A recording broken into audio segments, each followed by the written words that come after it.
the final straw didn't come with fireworks. It came with an invoice for $0.00. A client emailed us confused, saying, "Is this some kind of promotion?" It wasn't. It was just the first ripple in the unraveling. But that's not where it started. It started 3 hours earlier when I was in the office, alone, again, hand-feeding our payment processor through another overnight cycle. I'd already fixed a misfired webhook, compiled a deprecated analytics module, and manually pushed through a security compliance report.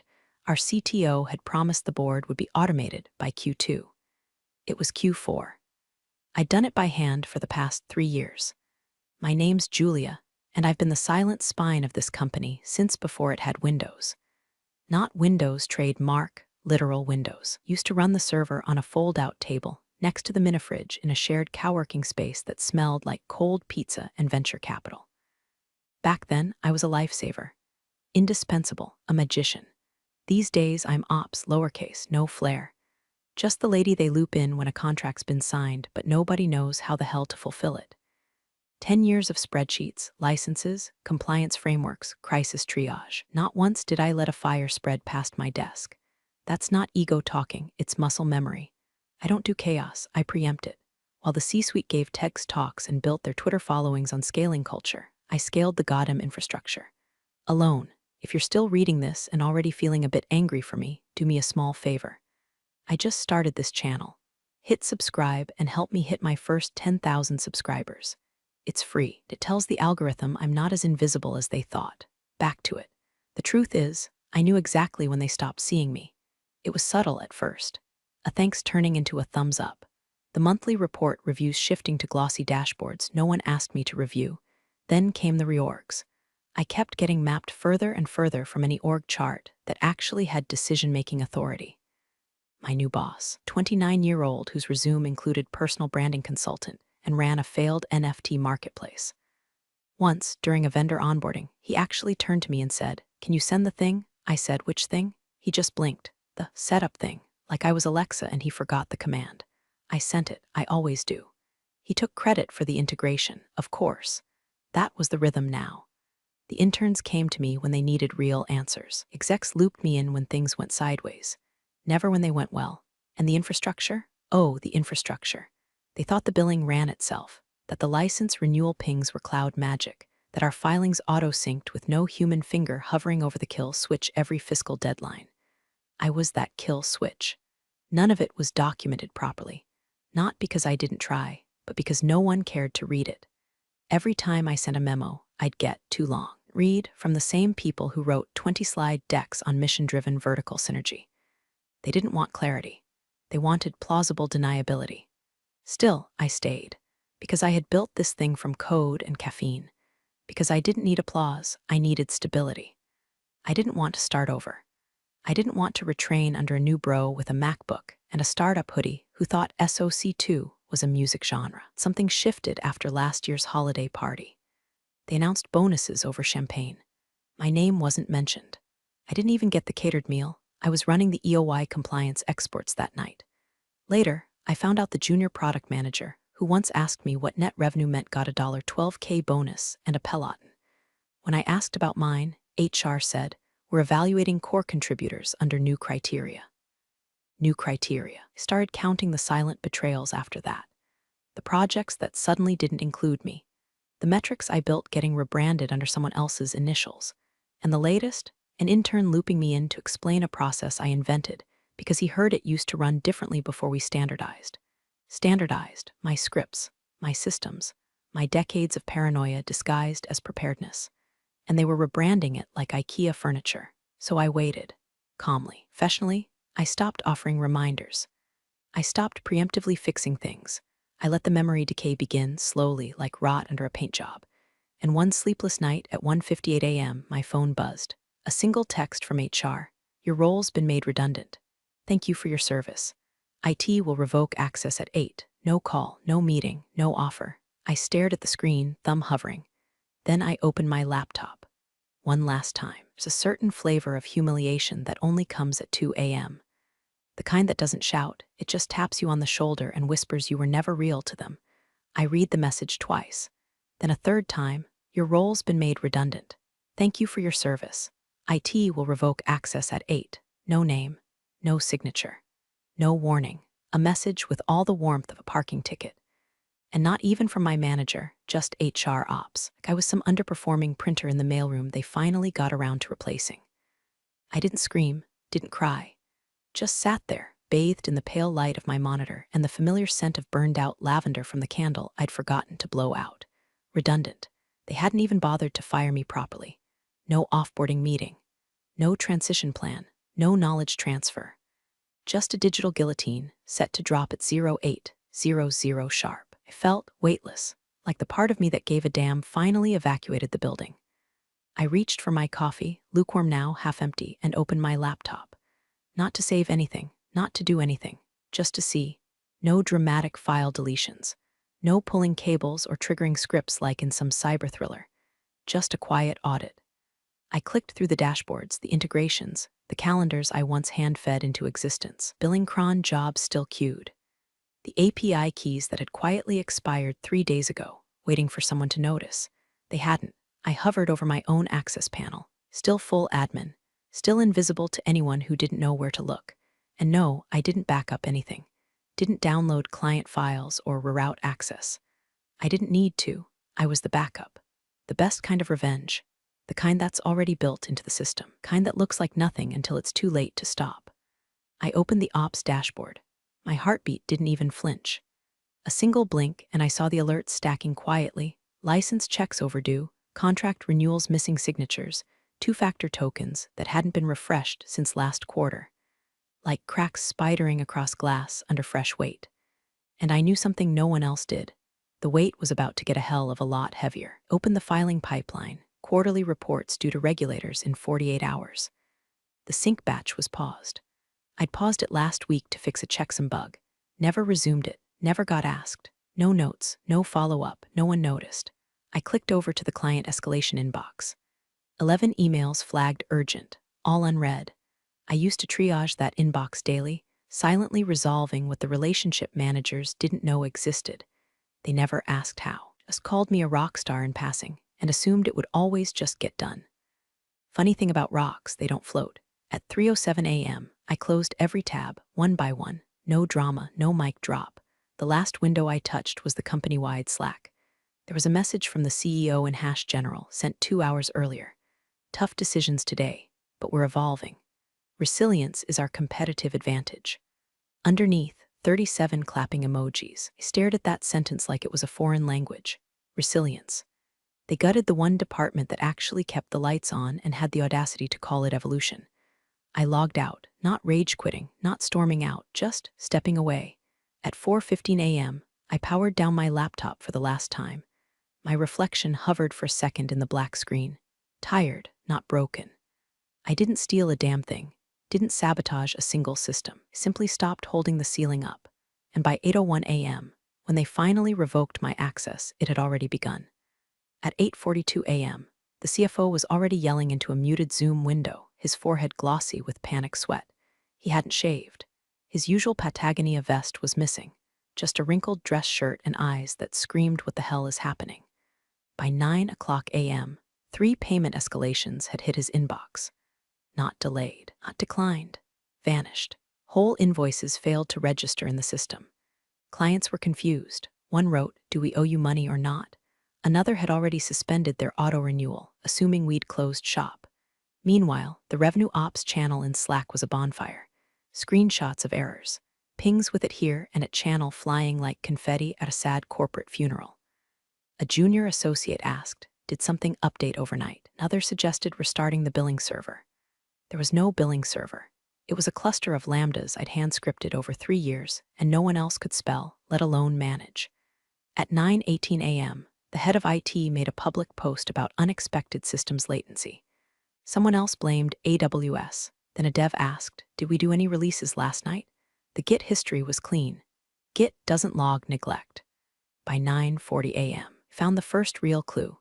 My name on a renewal script that hadn't run. That's when the messages started flooding into my personal inbox. Emails, texts, LinkedIn pings I hadn't opened in years. "Hey Julia, quick question. Could you hop on a call? Just 5 minutes. We're trying to locate some documentation. Might have been in your folder." The desperation bled through the polite corporate phrasing like cheap perfume over a rotting carcass. Weren't asking where I went. They were asking what I took. Answer, nothing. I hadn't downloaded a single file, hadn't scrubbed a drive or triggered a silent nuke. I had simply stopped doing what I'd always done. No one ever thought to copy my personal Confluence space. Most of it was marked private, not out of spite, out of habit. They told me once during a reorg that visibility is a bottleneck, so I stopped sharing things unless asked. They stopped asking. Now the skeletons were swinging in the breeze. HR didn't have my offboarding checklist because no one made one. My redundant role had no redundancy, no transition doc, no password vault access transfer, no licensing credentials. I hadn't withheld it, they just didn't know they needed it. Cold satisfaction bloomed in my chest like smoke curling from a match head. But beneath it, something else stirred, an ache, dull and low. I didn't want this. I'd warned them. For coffee breaks in status updates, buried in emails titled Risk, Centralized Access. They laughed, said I was paranoid, said I should empower the team more, said you'll burn out if you don't delegate. I tried, I really did. But every time I pulled back, something broke. And they came running, not to learn, not to help, but to dump the pieces in my lap. At 10:12 a.m., the head of legal pinged IT in all caps. We need the Q2 filings. Where's the access? No one answered. The filings were still queued in a batch job I paused 8 days ago after noticing an export bug. I'd flagged it, tagged 3 people, even suggested a patch. No one responded. At 10:37 a.m., the VP of Client Experience called me, twice, then texted, "Hey Julia, sorry about everything, no hard feelings. Just wondering, do you remember where the contract template's live? Having some issues, that sorry hit like a cold slap. No name, no apology, just corporate damage control. No hard feelings. You buried me with a line of HR boilerplate in the dead of night and thought I'd leave you a map. At 10:52 a.m., I opened that text, didn't reply. Just stared at the typing indicator that came and went. A long pause, then another message. Hope we can still be friends. Friends, the gall. By 11 o'clock a.m., we're in full triage mode. The finance team was trying to piece together what had or hadn't been billed. Someone pulled a 6-month-old Excel file and tried to rebuild a ledger manually. Another exec found a Notion page last edited in 2022 and cried victory, only to realize it was a deprecated flow I abandoned when we switched vendors. And still, no one had realized the worst part. I hadn't done anything to them. I just wasn't there anymore. By noon, it wasn't a fire anymore. It was a full-blown inferno. The kind of corporate disaster that doesn't come from malice or hackers, but from pure, baked-in arrogance. It started with a well-meaning junior exec named Chad. Of course it was Chad. Bright-eyed, loud-voiced, 6 months in, with an MBA from somewhere coastal, and a vocabulary made entirely of buzzwords. Chad had been looped into the crisis via a frantic email thread titled Blocker. Q2 client escalations. His solution? Just send the compliance package manually. Should be easy. So Chad, bless his red bull-fueled optimism, found one of my old training PDFs from 2021 and followed the steps exactly. What he didn't know was that the vendor forms had changed last fall. The formatting rules, field validation, signature, timestamp alignment, all updated in an email he never read from a listserv he wasn't even subscribed to. He uploaded the wrong version, to the wrong portal, using an expired digital cert. That triggered an automatic rejection, which flagged our company in the regulatory backend, which immediately hit the public database, which 3 of our largest healthcare clients actively monitor for compliance status. By 12:17 p.m., one of them issued a formal pause on engagement, citing material breach of compliance reporting terms. In English, they froze a $22 million contract and pulled all live access. Just like that, it was almost impressive. 10 years of bulletproof filings, wiped out by one PowerPoint cowboy with too much confidence and zero context. And the best part, no one blamed Chad. Not really. They blamed the lack of internal process clarity. One VP even wrote in Slack, "This highlights our need for stronger documentation hygiene." Hygiene, like I was the dirty one. Like I hadn't spent a decade scrubbing their mess with my bare hands while they sniffed their own LinkedIn praise. I sat at my kitchen table, watching it all in real-time muted Zoom clips forwarded to me by a friend still on the inside. You could see it in their eyes, confusion masquerading as leadership. The COO kept saying, "Just need to stabilize," like the building wasn't already halfway underwater. They were trying to fix rot with duct tape. Because here's what no one had realized until now. There was no team behind the ops engine. No black box. No hidden bench of engineers. It was me. I was the automation. Client billing, routed through scripts I built in Zapier, then hand-stitched into our archaic ERP via custom middleware they refused to update. Licensing renewals, synced with a compliance calendar I wrote in a personal Google sheet because the paid solution they chose didn't support time zone logic, and no one ever circled back to fix it. Regulatory templates. I rewrote those annually after reading 600-page PDFs while everyone else was at the retreat in Aspen. No one asked me to delegate. No one assigned me a backup. They just assumed the machine would keep running. Because it always had. Because I never let it stop. And now they were watching the gears grind in real time, asking why the engine was seizing. One particularly ironic moment hit around 12:35 p.m. A director frantically asked in the Slack thread, "Who owns the API key vault?" Silence. Then someone said, "Wasn't that Julia?" Someone else, "Did she document that?" Then a third, "I think she said she would, eventually." I did, in a personal Notion file, on my laptop, when I shut down 8 hours ago. And yet I didn't smile, didn't fist pump. There was no champagne in my fridge, no gotcha tweet drafted in my notes app. Just me in yesterday's hoodie, staring out the window at a world that kept moving. Vindicated? Absolutely. But haunted? Yeah, that too, because I didn't want this. I warned them not once, not subtly, over coffee. In retro-s, emails with subject lines like SPOF concerns, automation ownership and risk, regulatory dependence on single admin. They never read them, or they read them and nodded and moved on. Assumed I'd always catch the slack, that I'd stay late, that I'd care more than they did, that I'd never, ever let it fall. But I wasn't there anymore. And the walls, they were coming down fast. At exactly 12:58 p.m., CFO stopped speaking mid-sentence during a standing budget review, stared at his screen, and said the quiet part out loud. "Where the hell is the money?" The intern who overheard it said his tone was half confused, half vomity. Because it wasn't a rounding error or a delay in wire processing. It was a void. $95 million in annual renewals that hadn't posted, processed, or even touched the invoicing system.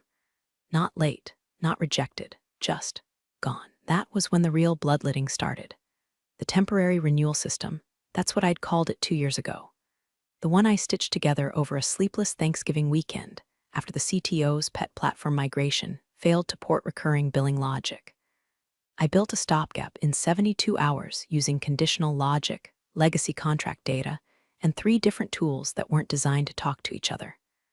I told them, in plain terms, this is brittle. It's held together by chewing gum and my hatred of cascading failure. I said we needed budget to rebuild it right. They said, well, it's working now, right? And because I didn't want the clients to suffer, I kept patching it. Quietly, relentlessly. Until last night when I powered down my laptop and stopped being their human duct tape dispenser. So now, the renewals that were supposed to hit the books this week, never generated, never issued, never existed. Counting tried to manually reconstruct the flow.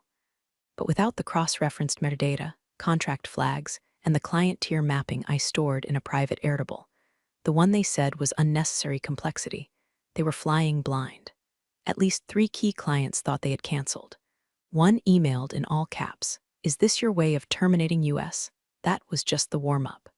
At 1:20 p.m., federal auditor who'd been scheduled to receive quarterly financials by noon Eastern Time had officially flagged us for noncompliance. The auto-confirmation ping never came. Because the export package, the one I manually validated every single quarter, was never sent. No signature, no attachment, just a missing deadline.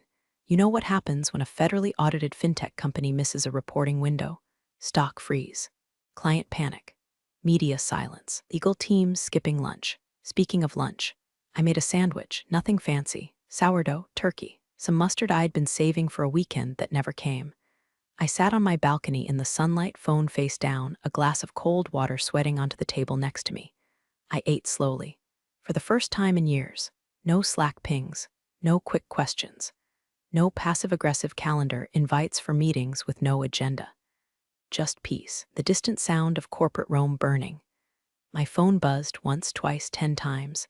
Unknown numbers, voicemails from blocked IDs. A WhatsApp message from a number I didn't recognize, "Please, "We just need 5 minutes. Help us fix this." I didn't respond. I knew what they were feeling.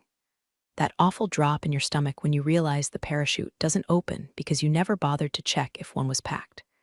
The panic, the circular finger pointing, hollow realization that the adult in the room had left and took nothing but their silence with them. Somewhere in a conference room full of panicked executives and overpriced ergonomic chairs, someone finally uttered the forbidden sentence. Wait, did anyone even know how this worked? No, they didn't. But I did, and I was no longer on call. They used to laugh when I brought up the bus factor. You know, the old engineering term. How many people would have to get hit by a bus before a project collapses? I wasn't even dramatic about it. I didn't say if I die, I said if I get the flu.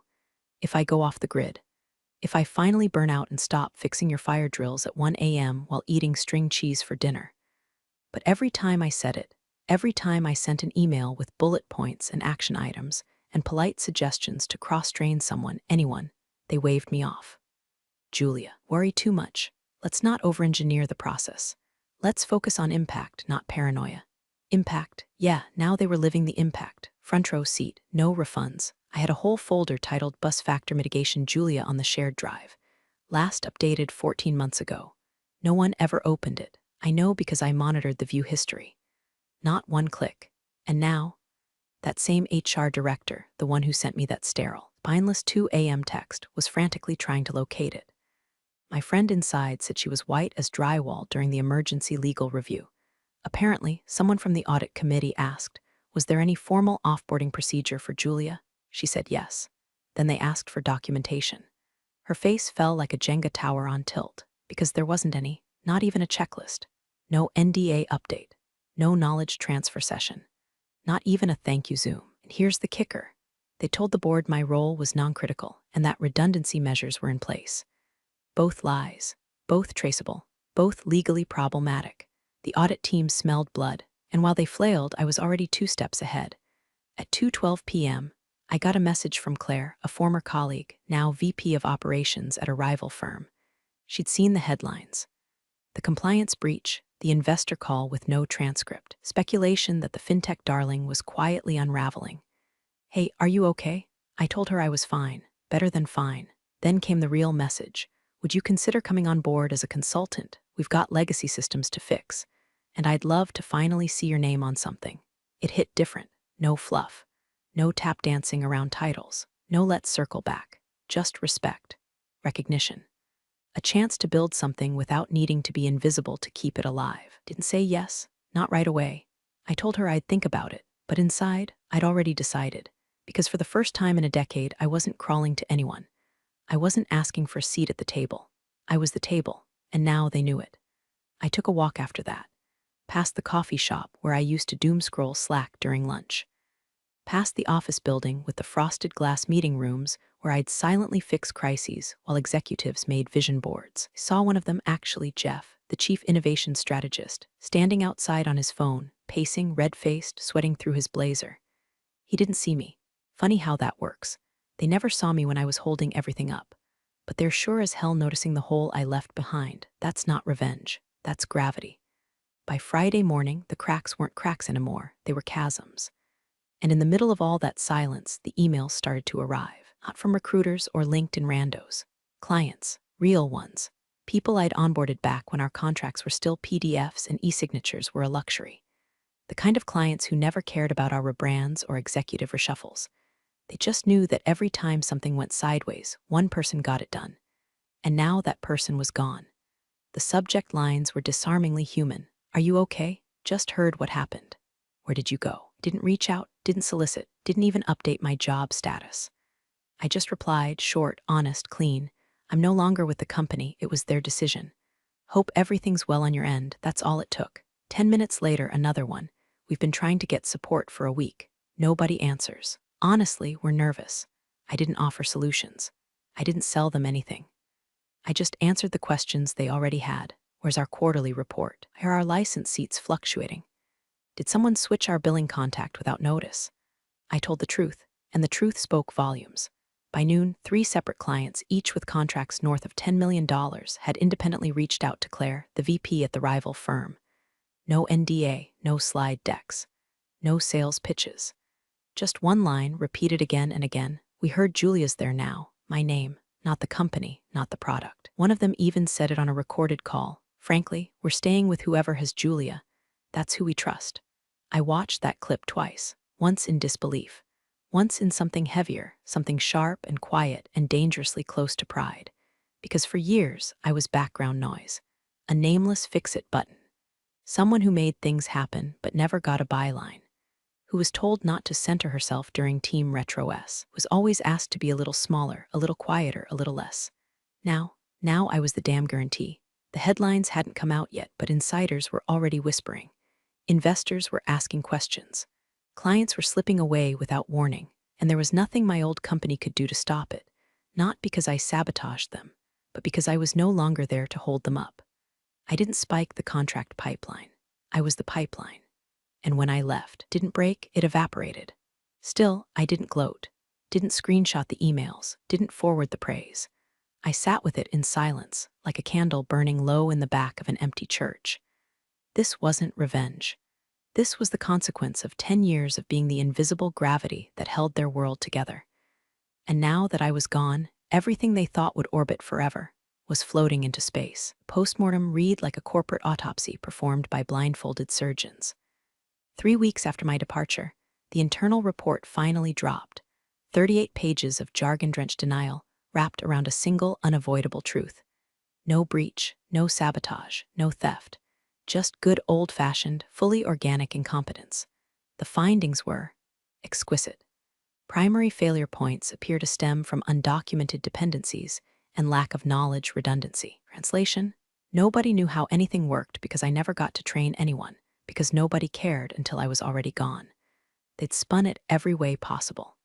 The CTO claimed there was a procedural oversight. The COO blamed scaling pains.